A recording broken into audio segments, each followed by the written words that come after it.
So what's up YouTube and friends, how are you guys? I hope all of you are doing really great. So this is my second video of YouTube channel, and from this second video I'm starting a new on demand series जो कभी शायद किसी ने YouTube पे start नहीं की. I think I'm the first one who is bringing this type of series on our YouTube channel. The name of the series is On Demand.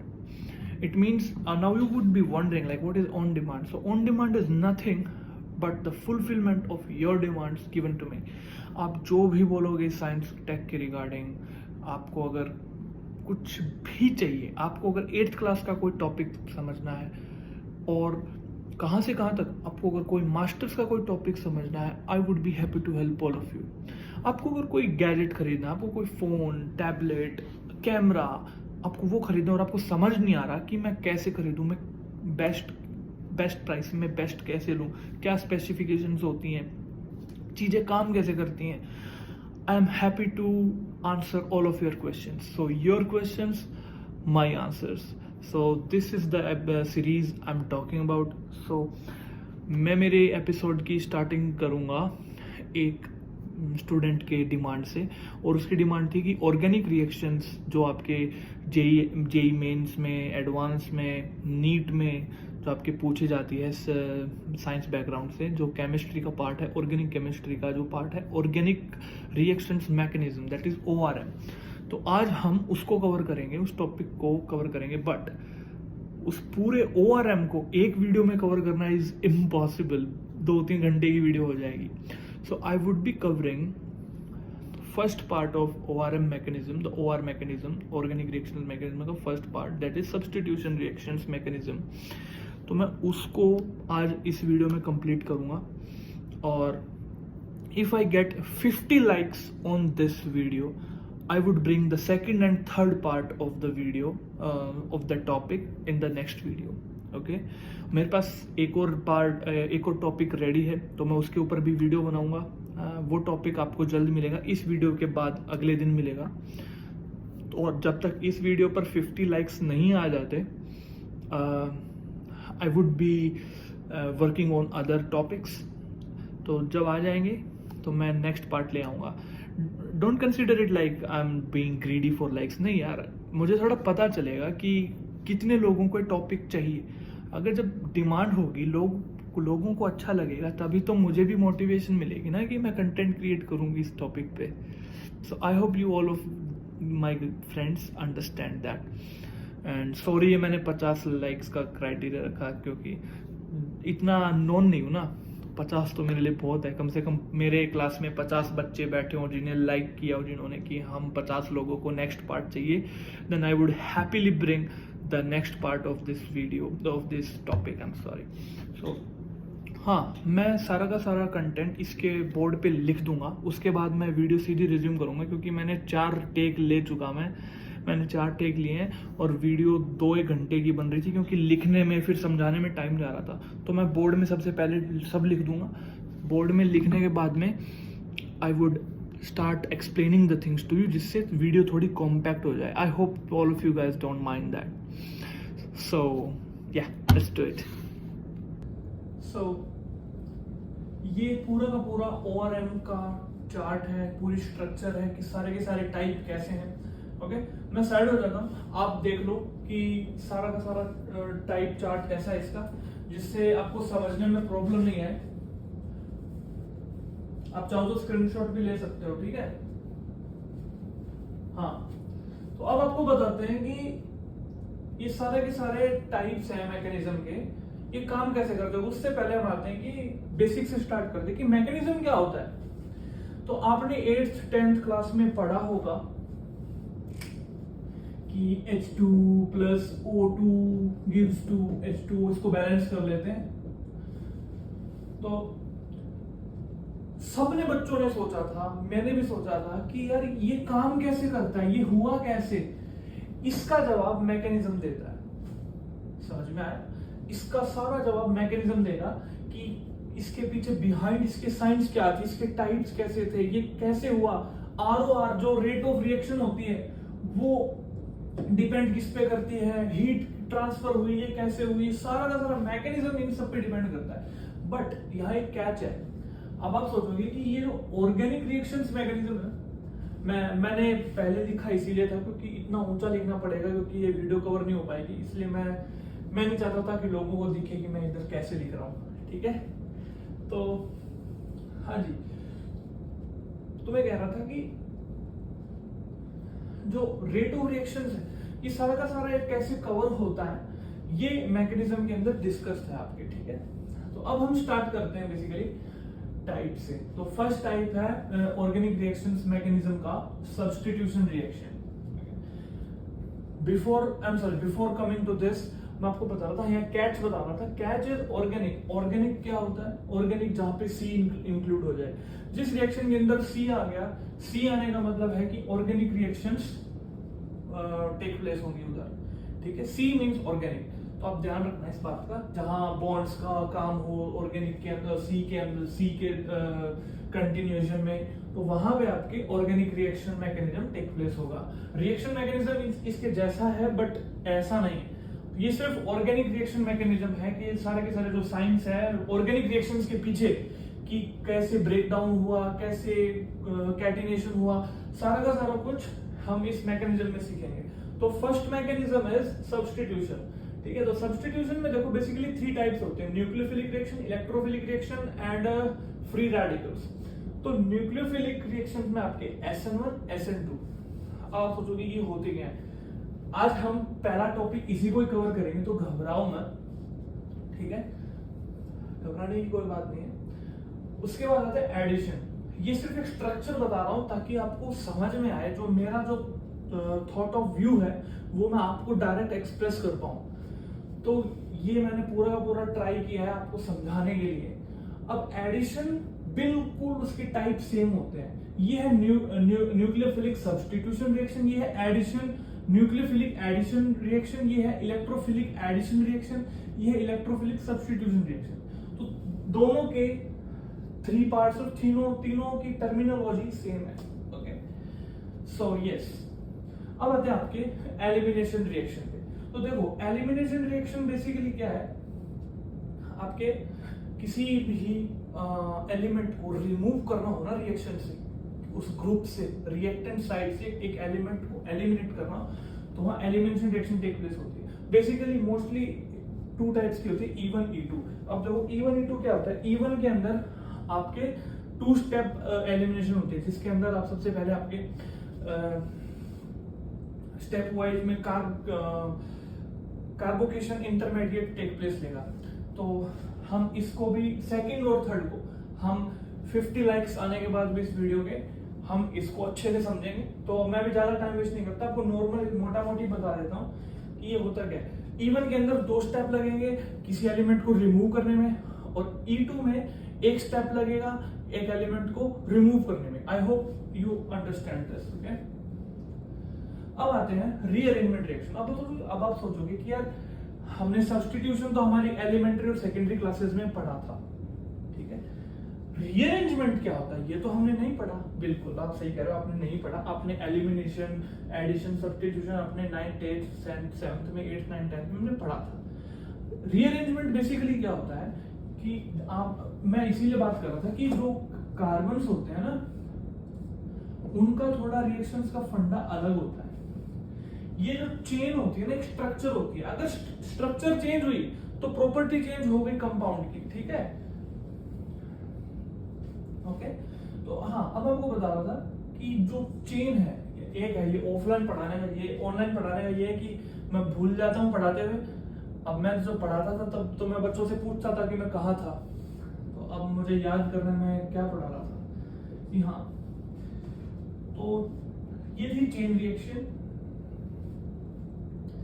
अब आपको मैं बता रहा था रीअरेंजमेंट के बारे में।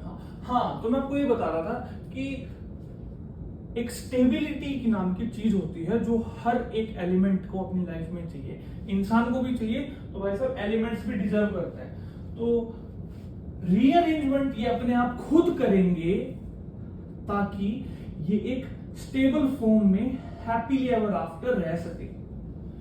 स्टेबिलिटी के लिए ये रीअरेंजमेंट करेंगे, और उस रिएक्शन को जब उस रीअरेंजमेंट होगा उसका, उसकी शेप का, उसकी स्ट्रक्चर का, उसकी चेन का, that will be called as rearrangement reaction. तो ये भी मैकेनिज्म का एक हिस्सा है। इसमें है कार्बोकेशन रीअरेंजमेंट। और हमने बहुत बार सुना होगा कि बेकमैन, पिनाकल, वुल्फ अरेंजमेंट, तो ये सारे के सारे इसके पार्ट हैं। ये हम इन दोनों के आने के बाद इसको कवर करेंगे, ठीक है। ये मैंने सिर्फ एक्सपेरिमेंट के लिए किया था कि फर्स्ट में कि कैसा रिस्पॉन्स आता है उसके उसके हिसाब से मैं वीडियो बनाऊं। रीअरेंजमेंट हो गया। आ गया भैया पेरिसाइक्लिक रिएक्शंस पे। तो देखो, पेरिसाइक्लिक रिएक्शंस बेसिकली क्या होती है? It is a cyclic flow of electrons. Electrons का लगातार साइक्लिक फ्लो, जहां पे bond breaks down and form a single line, a single bond, okay. तो उसको हम बोलते हैं पेरिसाइक्लिक रिएक्शन। इसका भी डेमोन्स्ट्रेशन अच्छे से देंगे। इसके बेसिकली 3 टाइप्स होते हैं: electrocyclic, cyclic addition and sigmatropic shifts. और एक highlighting point, it take place under heat and light. Got it? Heat और लाइट में ही ये टेक प्लेस लेगा। मैं साइड हो जाता हूं, आप एक बार इसको देख लो, इसका स्क्रीनशॉट ले लो।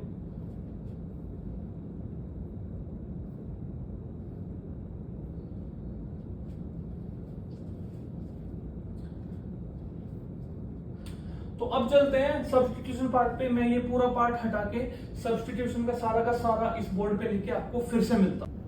हाँ जी, तो ये पूरा का पूरा मैंने सब्स्टिट्यूशन रिएक्शन को इलेबोरेट कर दिया है।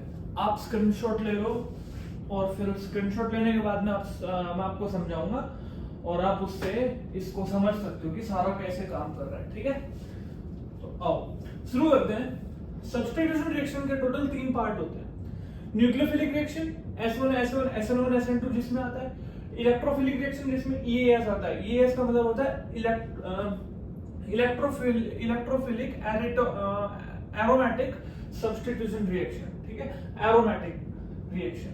फिर आते हैं फ्री रेडिकल्स, जो बिल्कुल फ्री मस्त मौला होते हैं, जो इन दोनों में कैटेगरी में फॉल नहीं करते, जो अपनी खुद की कैटेगरी में होते हैं, जो फ्री होते हैं, जिनके पास फ्री इलेक्ट्रॉन्स होते हैं। हम इसके बारे में डिस्कस करेंगे। तो पहले आते हैं न्यूक्लियोफिलिक रिएक्शंस के ऊपर, ठीक है। तो न्यूक्लियोफिलिक रिएक्शंस में आपने देखा होगा, आपको मैं बताता हूं। मैं अज्यूम करके चल रहा हूं कि आपको सिर्फ 10th का पता है, 11th 12th का नहीं पता, तो मैं ये अज्यूम करके चल रहा हूं 11th 10th तक के आपको थोड़ा बेस हल्का फुल्का पता होगा, तो मैं उस हिसाब से पढ़ाने की कोशिश करूंगा, ठीक है। A nucleophile Nu- donates a lone pair to replace a living group. By the way, ये पूरी मेरी लैंग्वेज है, ये मैंने खुद लिखा है, कहीं कोई किताब वगैरह में नहीं है। एनसीईआरटी ये चीज फॉलो ही नहीं करती, एनसीईआरटी में है ही नहीं, ठीक है। एनसीईआरटी में ये सब आपस में मिक्स है, ये क्या है, बॉन्डिंग के हिसाब से एनसीईआरटी फॉलो करता है। ये मेरा खुद की लैंग्वेज बनाई हुई है मैंने, ठीक है। देखो कई बार मिटाया हुआ है, लिखा हुआ है, तो सब ये मैंने खुद की लैंग्वेज लिखी है। हाँ, तो शुरू करते हैं। A nucleophile Nu- donates a lone pair to replace a living group. Lone pair होता है एक इलेक्ट्रॉन, पेयर ऑफ इलेक्ट्रॉन, ठीक है, to the living group, to replace a living group। जैसे जो ये ग्रुप है हैलोजन फैमिली का, तो कोई भी ग्रुप जो कार्बन कंपाउंड को, उसकी फैमिली को, उसके ग्रुप को छोड़ता है, उसकी जगह आपका Nu- न्यूक्लियोफाइल लेता है, ठीक है। तो अब देखो, न्यूक्लियोफिलिक रिएक्शन 2 टाइप की होती है, SN1 एंड SN2। SN1 होती है, SN1 का मतलब क्या है, substitution nucleophilic unimolecular 1, 2 bimolecular, substitution nucleophilic unimolecular 1, substitution nucleophilic 2 bimolecular, okay. तो ये आपकी SN2 होती है। 1 का मतलब यूनि, 2 का मतलब बाइ। अब आते हैं इसके ऊपर सब्स्टिट्यूशन यूनिमोलिकुलर में। आपके देखो, आपको मैंने पहले भी बताया था, सब्स्टिट्यूशन 1 में, SN1 के अंदर आपके 2 स्टेप्स होते हैं, SN2 में आपके 1 स्टेप होता है, ठीक है। 2 स्टेप्स आपके कैसे होते हैं मैकेनिज्म में?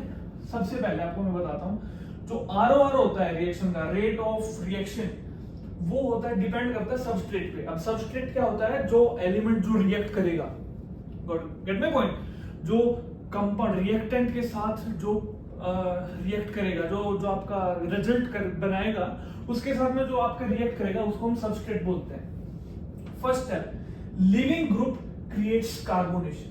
अब आप सोचोगे ये क्या होता है, लिविंग ग्रुप क्रिएट्स कार्बोनेशन। अब आपको हल्का सा समझाता हूं, इसलिए मैंने बोला था स्क्रीनशॉट ले लो। लिविंग ग्रुप, जैसे एग्जांपल में ये कोई कार्बन फैमिली है, ठीक है, मैं आर लिख देता हूं इसको। यहां इसके साथ में कोई लिविंग ग्रुप है, कोई भी HCl, ब्रोमाइड, अमोनियम, कुछ भी, इसके साथ जो आपका ऑर्गेनिक कंपाउंड है, कार्बन कंपाउंड है, उसके साथ में ये जुड़ा हुआ है आर, ठीक है, उसके साथ में ये आपके जुड़ा हुआ है। आर का मतलब होता है ऑर्गेनिक कंपाउंड, जो कार्बन की जो चेन होती है उसको बोलते हैं, ठीक है, जैसे मीथेन, इथेन, प्रोपेन, ब्यूटेन। तो ये होता है लिविंग ग्रुप। अब लिविंग ग्रुप के साथ में ये मैंने रिएक्शंस लिखी हुई भी है, तो मैं आपको और समझाऊंगा, ठीक है।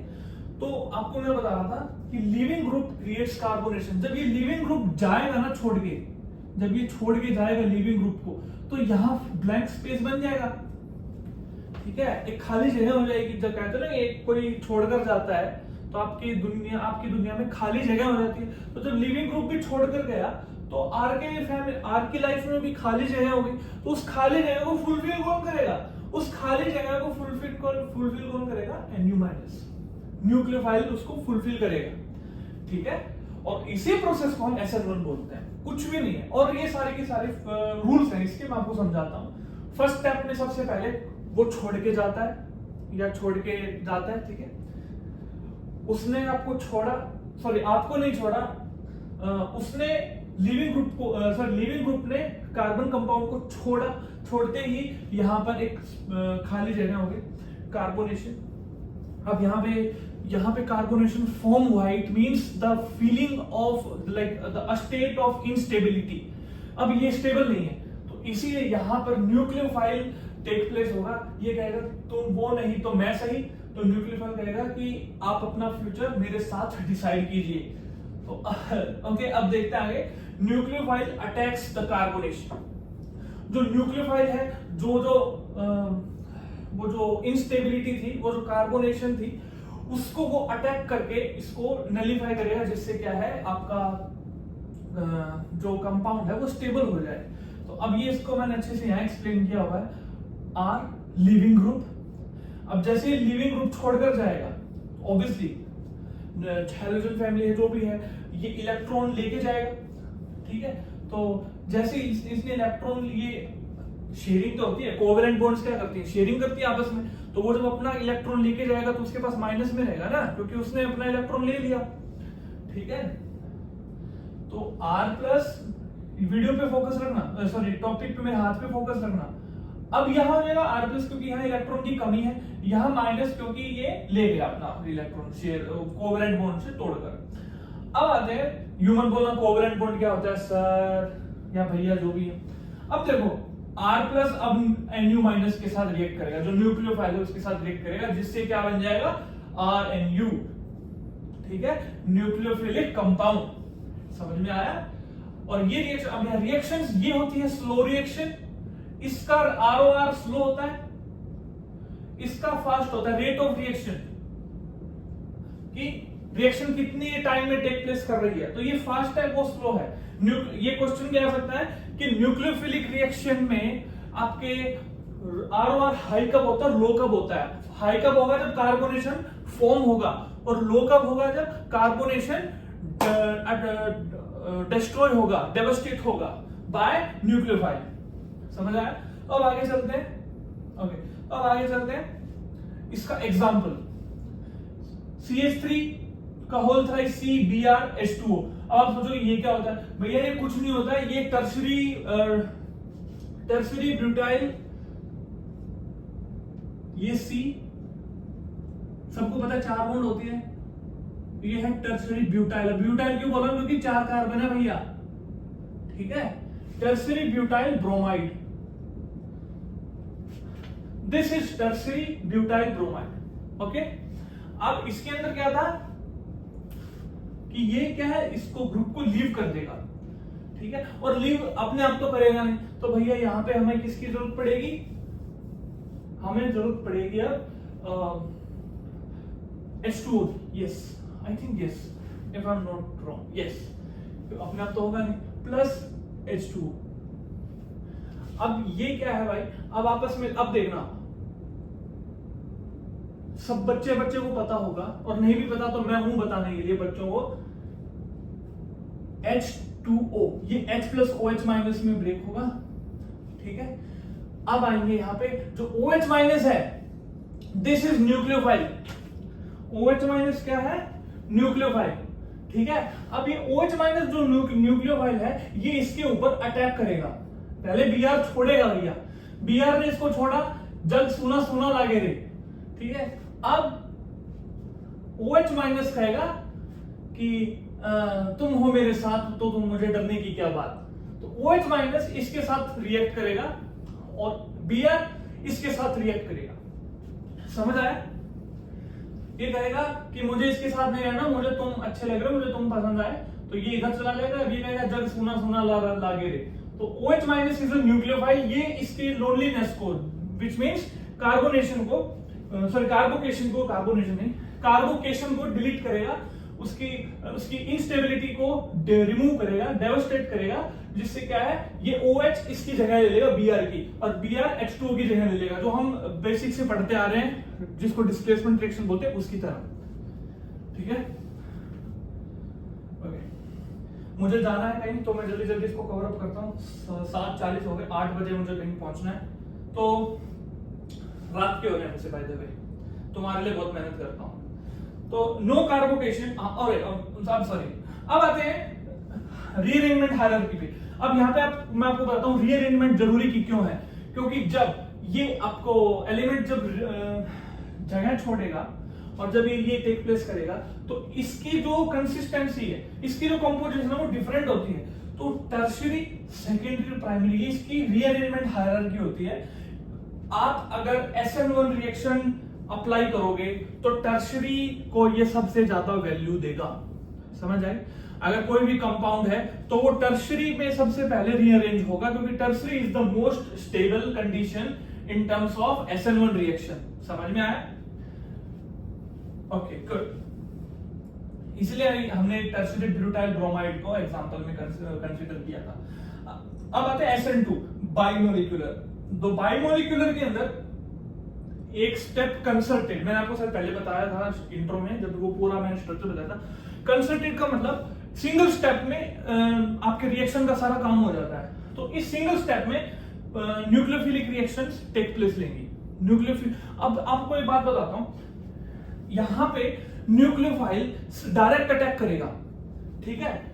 यहां तो क्या हो रहा था, जो SN1 था, SN1 में न्यूक्लियोफाइल खाली जगह देखकर उस पे अटैक कर रहा था कि अरे यार ये तो अकेला है, अब इस पे अटैक कर। SN2 ऐसा नहीं है।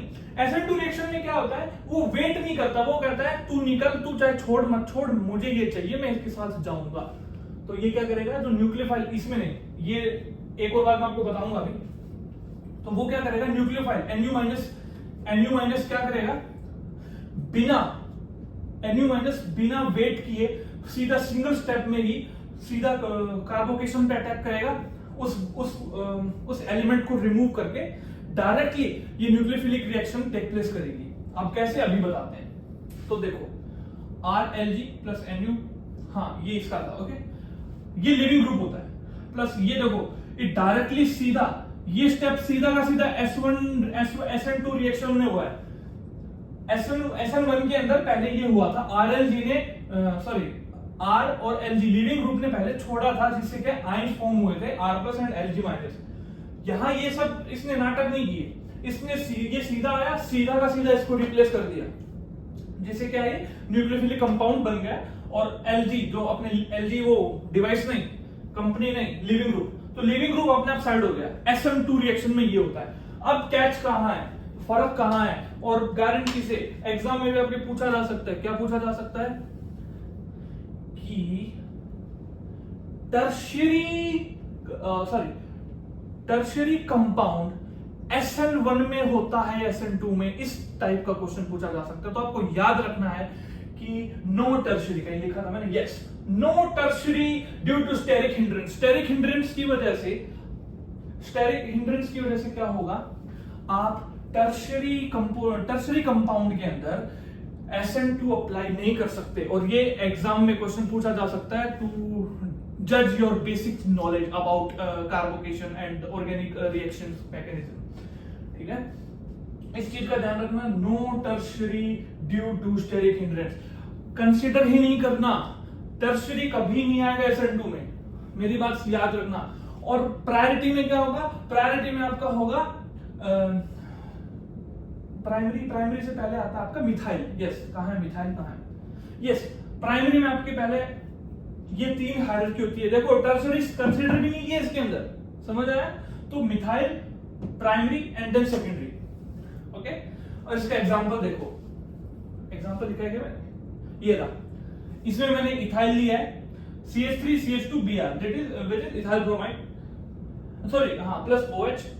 अब ये OH कहां से आया, OH क्या है, OH माइनस, डायरेक्ट न्यूक्लियोफाइल है, सीधा न्यूक्लियोफाइल अटैक करेगा। ठीक है, डायरेक्ट अटैक करके ये क्या बना लेगा, इथेनॉल बना देगा। तो this is called nothing but SN1 reaction, SN2 reaction, sorry SN2 reaction, I am sorry, SN2 reaction.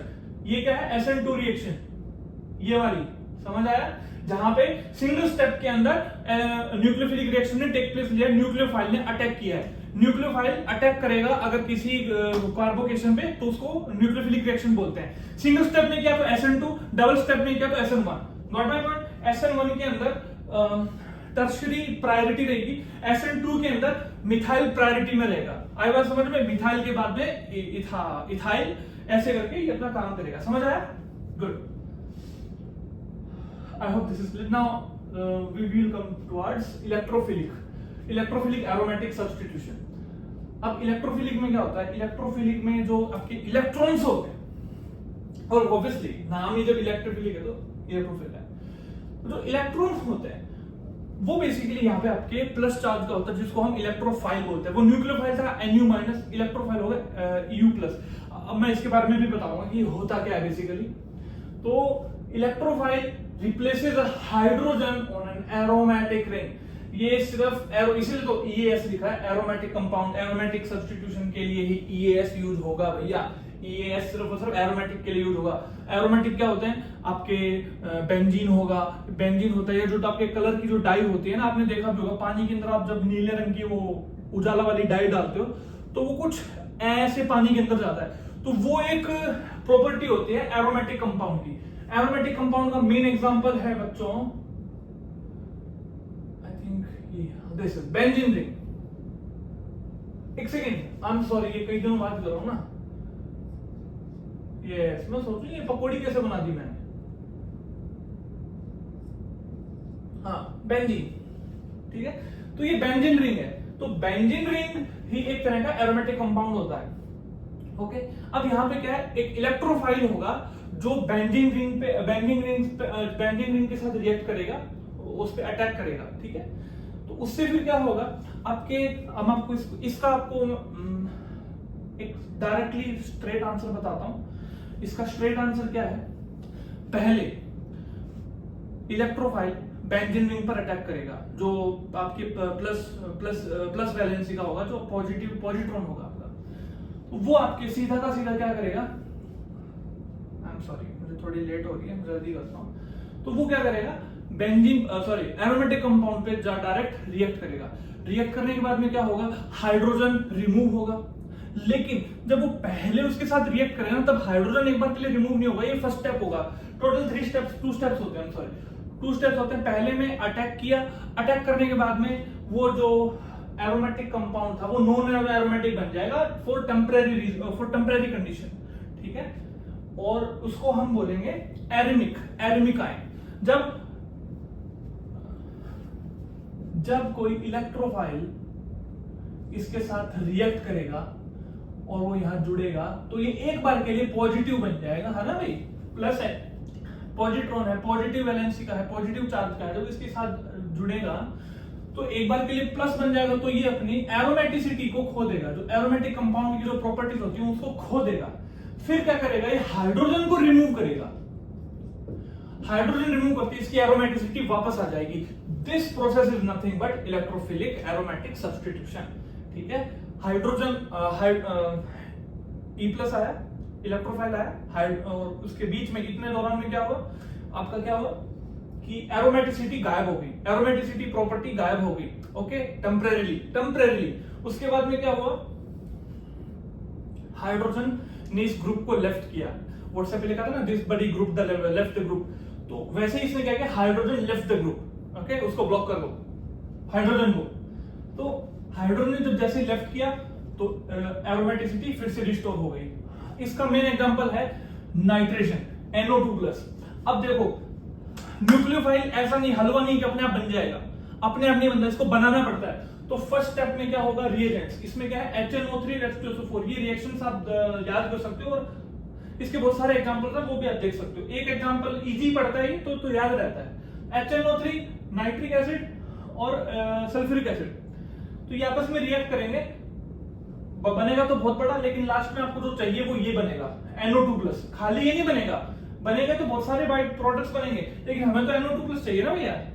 तो NO2+ आ गया, तो ये NO2+ इज क्या है, NO2+ is nothing but electrophile, ठीक है, इलेक्ट्रोफाइल, ओके। अब ये बेंजीन अटैक करेगा NO2+ पे, जिससे क्या है, अरेनियम आयन बनाएगा, जो जैसा कि मैंने आपको बताया था। जैसे ही अरेनियम आयन बना, इसने अपनी एरोमेटिसिटी लॉस्ट कर दी, टेम्परेरीली एरोमेटिसिटी गायब हो गई, ओके। अब गायब होते ही क्या हुआ, हाइड्रोजन रिमूव कर जाएगा। हाइड्रोजन ने जैसे रिमूव किया, एरोमेटिसिटी फिर से रिस्टोर हो गई। Hydrogen remove, aromaticity restore. मेरे example C6H6 benzene plus nitric acid HNO3, C6H5 NO2,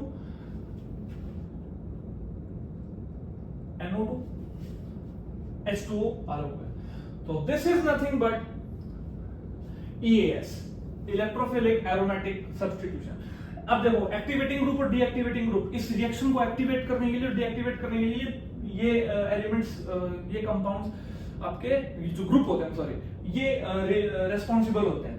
activating के लिए alcohol OH- sorry NH2 CH3, ये ग्रुप एक्टिवेट करने के लिए रेस्पॉन्सिबल होते हैं। डीएक्टिवेट करने के लिए NO2 COOH और SO3H, ये वैलिड रहते हैं। ये एक्टिवेटिंग डीएक्टिवेटिंग ग्रुप है, थोड़ा सा क्रूशियल है, तो इसको याद रख लेना। और ये एग्जाम में भी पूछा जा सकता है कि which group is the responsible one for activation in EAS। तो इस तरह के क्वेश्चंस पूछे जा सकते हैं, तो आप इनका याद रखना, OH, NH2 और CH3, ये इस एक्टिवेशन डीएक्टिवेशन के लिए NO2 COOH और SO3 है। अब आते हैं फ्री रेडिकल पे। देखो फ्री रेडिकल इन दोनों कंडीशन में बाउंड नहीं करता, इसके पास खुद के अनपेयर्ड इलेक्ट्रॉन्स होते हैं, ठीक है, अनपेयर्ड इलेक्ट्रॉन होते हैं। अब देखो ये बेसिकली क्या है, एल्केन्स के अंदर कॉमन रहेगा, कॉमन इन एल्केन्स। और सबसे बड़ी बात, this reaction will only take place under heat और यूवी रेज। यूवी रेज और हीट होगी तभी ये टेक प्लेस करेगा। मैं बताता हूं क्यों करेगा, क्योंकि देखो ये जो फ्री रेडिकल होते हैं ना, रेडिकल मींस हाईली रिएक्टिव, बहुत ज्यादा रिएक्टिव। अब ये बहुत ज्यादा जब रिएक्टिव होंगे तो उससे आपको क्या होगा बताओ, ज्यादा रिएक्टिव होने से क्या होगा कि ये तुरंत रिएक्ट करेंगे, लेकिन ये अपने आप नहीं बनते। तो बनने के लिए इसमें 3 स्टेप्स होते हैं। यस, इसमें 3 स्टेप्स होते हैं। सबसे पहले रेडिकल्स बनेंगे। रेडिकल्स कैसे बनते हैं, कोई भी एलिमेंट हो गया, क्लोरीन, ब्रोमाइड, कोई भी, वो सनलाइट और यूवी रेज, जो आपकी यूवी रेज होती हैं या हीट होती है, उसमें उसके अंदर एक्सपोज होके ये 2Cl बनाएगा। और ये डॉट, ये है, इट मींस क्लोरीन रेडिकल, ये है क्लोरीन रेडिकल, समझ में आया, ये है क्लोरीन रेडिकल। तो अब ये क्या करेगा, क्लोरीन रेडिकल, ये हाईली रिएक्टिव है, ये स्टेबल बिल्कुल नहीं है, इसको स्टेबिलिटी चाहिए। ये बेचारा तन्हा में है, तन्हाई में है, तो इसको तुरंत कोई स्टेबिलिटी चाहिए, तो स्टेबिलिटी के लिए ढूंढता है। Alkene is the best suitable composition for this type of radicals, okay. अब आते हैं इनिशिएशन होगी। अब इनिशिएशन के बाद में प्रोपोगेशन। प्रोपोगेशन में यहाँ पे चेन रिएक्शन होती है।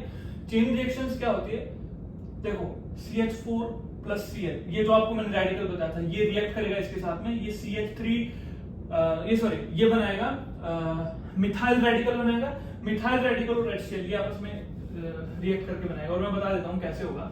CH4 जैसे ये है, H है, ठीक है, सारी जगह H है, मैं मैं बता देता हूँ, यहाँ सारी जगह H है, तो जब ये Cl आएगा, ठीक है, तो ये क्या करेगा, यही तो है जो हाईली रिएक्टिव है, तो ये रेडिकल इधर चला जाएगा, H इसके साथ आ जाएगा, जिससे ये HCl बन जाएगा, और जो रेडिकल इलेक्ट्रॉन है, जो फ्री इलेक्ट्रॉन है, वो इसके साथ ऑक्यूपाइड हो जाएगा, तो जिससे क्या है, रेडिकल कौन बन जाएगा, मिथेन बन जाएगा, तो मिथाइल रेडिकल मिथाइल बन जाएगा, ये मिथाइल रेडिकल मिथाइल जो भी आप बोल सको। उसके बाद में ये चेन रिएक्शन होती है, तो चेन, अब इसके बाद में जो क्लोरीन है फिर से रिएक्ट करेगा, जिससे क्या है, CH3Cl बन जाएगा।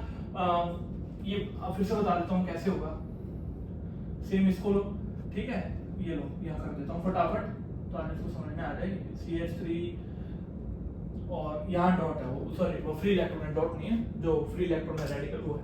अब Cl2 रिएक्ट करेगा, तो ये तो एक ही ले पाएगा, कार्बन की औकात तो एक ही है भैया, स्टेबल होना, इसको ये स्टेबल नहीं है अभी, तो ये क्या करेगा, एक क्लोरीन उठाएगा इससे। अब क्या करेगा, Cl अकेला बचा, वो जो फ्री इलेक्ट्रॉन था वो रेडिकल, वो तो मानेगा नहीं, वो इसके पास आ जाएगा, जिससे क्या ये फिर से Cl डॉट बन जाएगा, Cl रेडिकल बन जाएगा। तो ये चेन रिएक्शन ऐसे चलती रहेगी, तो इसको टर्मिनेट करना भी तो जरूरी है ना, इसको रोकना जरूरी है। रोकने का मतलब है रेडिकल्स को कंबाइन कर दो, कंबाइन करने का मतलब जो CH3 था, मिथाइल रेडिकल, और जो क्लोरीन रेडिकल है जो बार बार बनता रहेगा, उनको आपस में कंबाइन कर दो। ये तो सही बन गया, ये CH3Cl तो बन गया, अब ये तो चेन रिएक्शन ऐसे चलती रहेगी, इसको रोकने के लिए क्या करो, इन दोनों को आपस में कंबाइन कर दो, कंबाइन करते ही ये CH3Cl बन जाएगा।